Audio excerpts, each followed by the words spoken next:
I'm not dependent on punch power, you know. You know what, it takes a lot more than that to be a great fighter. A lot more than that to be a great fighter, so there's various ways I'll win. But I've got the fighter spirit, and that's how I'll go in there and break him down with my spirit. So after this. But he can't, though. That's what I'm saying. Like, he's not even equipped to fight this dude. He's not. It's going to have to be a bunch of stuff in there. Joshua will punish this man. It's impossible for somebody like Anthony Joshua, who is so big and so strong, to even think he's going to take it easy. Because even if he tries to take it easy, he's so powerful, so strong that even those punches that are being easy. Anthony Joshua cautioned Jake Paul during the press conference, calling him unrealistic for believing he has a chance of winning. Joshua reportedly explained that his main motivation for accepting the matchup is the payday, describing it as a business move. He also emphasized that once they step into the ring, his skill level is on an entirely different tier. Ask for $50 million for, I'm gonna give him a $50 million knockout. I honestly listen to what people say sometimes. They're avoided, this person's running.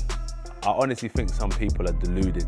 Really, I do think that they've got some sort of a long-term concussion, because no one's running. In terms of 50 million, I'm a businessman. If there was 50 million on the table, you think I'm not... Chris Algieri explains that this matchup gives Anthony Joshua an ideal path back into action. After being out of the ring for a while following his last defeat, Joshua can use this bout to rebuild confidence and sharpen his form. According to Algieri, the fight lets Joshua earn a solid payday without taking major risks, almost resembling a controlled sparring session. Overall, Algieri notes that Joshua gains on all fronts, financially, mentally, and physically, making the fight a smart move for restarting his career momentum. Wait, you're calling out heavyweights. You're calling out a heavyweight. You're calling out Anthony Joshua, former world champion. You're calling him out on short notice. It's a fight. You're gonna wear 10-ounce gloves and you're gonna fight 10 rounds, and that's what it is. I don't understand any idea of anything else. Oh, it's gonna be 8-2s. Is it gonna be 15-ounce gloves? What the hell are we doing? This is boxing. You want to fight a real guy? You're fighting a real guy, which I am very respectful. And I respect the hell out of Jake Paul if he does step in the ring with Anthony Joshua. No matter what happens, kid's got balls of steel, and I applaud you. Well, the reason I say we don't know yet, because Jake Paul has fought in his last fight with Gervonta Davis was going to be an exhibition. They had to do that because of the weight difference. This is still a weight difference here. I mean, the Anthony Joshua... No, there's not. No, it's not. It's heavyweight. It's the same weight class. Well, what do you consider Jake Paul, cruiserweight or a heavyweight? Heavyweight. How much did he weigh his last fight? He's fought at cruiserweight. He's also fought at heavyweight. Against Tyson was at heavyweight. What was his last fight? He's a cruiser. He's a heavyweight. What was his last fight? His last fight was at cruiser against Chavez. Whatever, you know what I mean. Like the reason Gervonta Davis fight. He fought Chavez after Tyson. I guess Tyson was that long ago. Wow. Yeah, it was a year ago. This week, I was looking at my Instagram memories. I was in Dallas, Texas, getting ready for me pooping my pants on Netflix. That was about a year ago. Exhibition. These are questions that are asked. Eddie Hearn says Anthony Joshua is genuinely open to facing Jake Paul, but the situation must be handled carefully because of Paul's unpredictable track record. Hearn points out that Paul has previously agreed to fights only to postpone or pull out late in the process, which complicates scheduling and preparation. For that reason, Joshua's team is staying flexible, training as usual while remaining ready for sudden changes. According to Hearn, if Paul truly follows through, the event could generate enormous revenue for Joshua, potentially one of the most lucrative bouts of his career.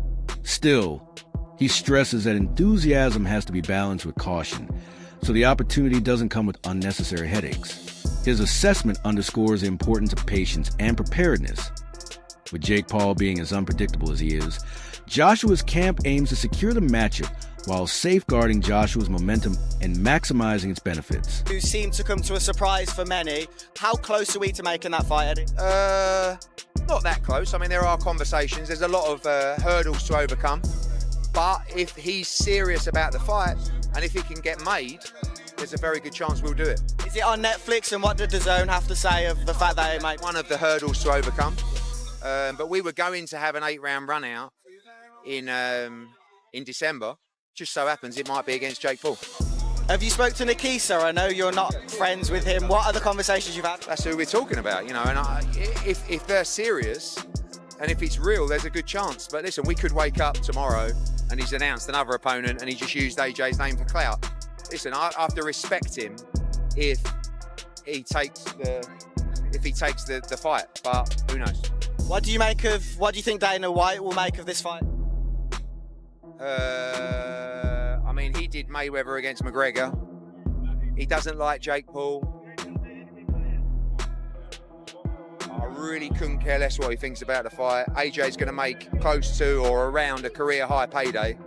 Malik Nagy stresses that Anthony Joshua will take the matchup extremely seriously, even if it's billed as an exhibition. He notes that Joshua has never been the type to overlook an opponent, and once he's inside the ropes, he competes with full concentration, strength, and technical sharpness. According to Malik Nagy, Joshua's discipline, timing, and ring awareness enable him to spot openings quickly and capitalize on any mistakes. Ryan Garcia echoes his perspective, adding that even if Joshua dials down the intensity, his natural power and accuracy still make every shot dangerous. Together, their comments underline that Jake Paul is stepping into a genuinely risky fight. Despite any marketing spin or entertainment angle, the threat Joshua poses is real.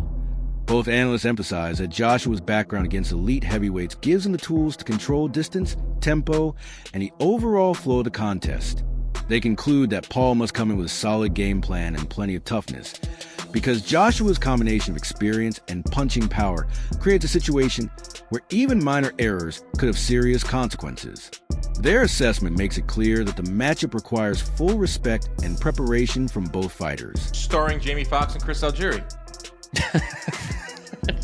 I am not starring in anything, but whatever. Yeah, no, I got a credit. I'm in it. I got some lines. So That's amazing. That is so cool. I mean, this couldn't get any cooler. You're now in the movie, which is absolutely absurd. Yeah, What a day. Hopefully, What a life. Hopefully, maybe there'll be more of this. Who knows? I think it's just the beginning. I think this podcast is numbered. Our days are numbered. No way. Let's I'm go to never Hollywood. letting this go, Dan. This is. I'm a ride or die.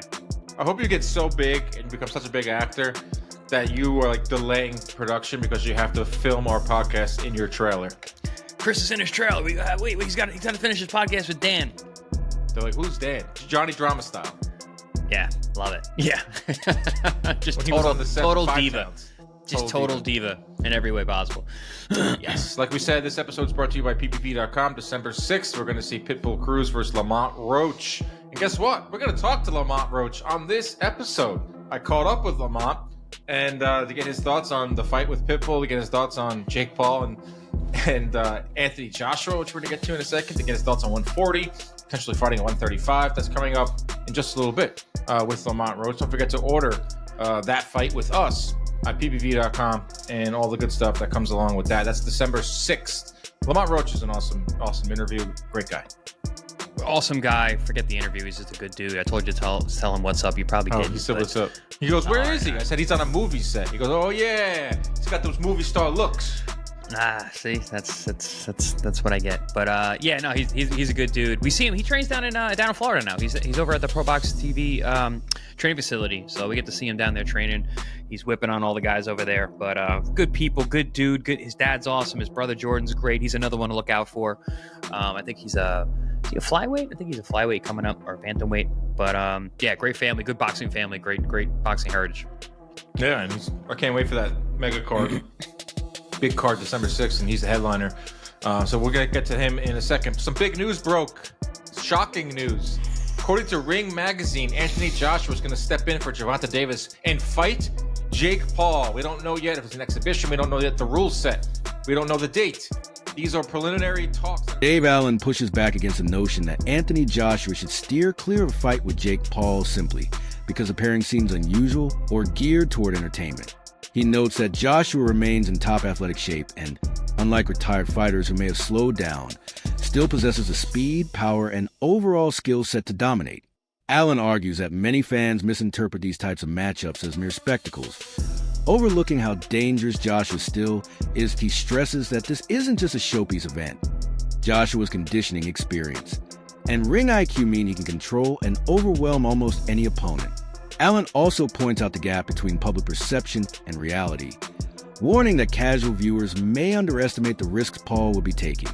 In his view, The bout requires genuine respect and concentration, as Joshua's world-class abilities are a serious factor no matter how much hype surrounding it. Yeah, it'll be called an exhibition. It will be an exhibition. It probably will be called an exhibition. What's the point? For me, as long as that fight you mentioned just now, Spencer, as long as that roadmap is there and it's signed, that he fights an interim guy as a warm-up afterwards and fights Tyson Fury next year and Fury's on board, I'm great with it. Otherwise, I do think his legacy's damaged if his last fight is with Jake Paul. An exhibition is a waste of time. They're for retired fighters. For retired fighters, it's a load of rubbish. Yeah, listen, the guy's still in his athletic prime. I personally don't see the reason why they can't just do the Tyson Fury fight. Why do we need interims? Well, we all want that. Yeah, but why do we need interims? Why do we need warm-ups? We're talking about two experienced guys who've been the best, as you just said, of the last 10, 20 years. Let's get the fight on. It's as ridiculous as Gervonta Davis going in with him, basically, isn't it, with Jake Paul, Quite frankly? different mindsets. And what, again, listening to Eddie today and what he was saying, the damage that Anthony Joshua suffered mentally, not physically, because physically he's still all there, but mentally against Daniel Dubois, he needs to go through that process again. And they said, and that's just the whole getting your hands wrapped up, doing it, whether it's Jake Paul, whether it's a top 100 fighter, you go, that's the way that Anthony Joshua ticks. He needs that before going into the... Analysts point out that Jake Paul is now entering a bout against an opponent who is far closer to his level in terms of current activity, rather than the older or retired fighters he has previously faced. While this makes the matchup more competitive and is something fans have been waiting for, it also significantly increases the danger for Paul. Commentators emphasize that health and safety are real concerns, as Joshua's power, technique, and high-level experience surpass anything Paul has dealt with before.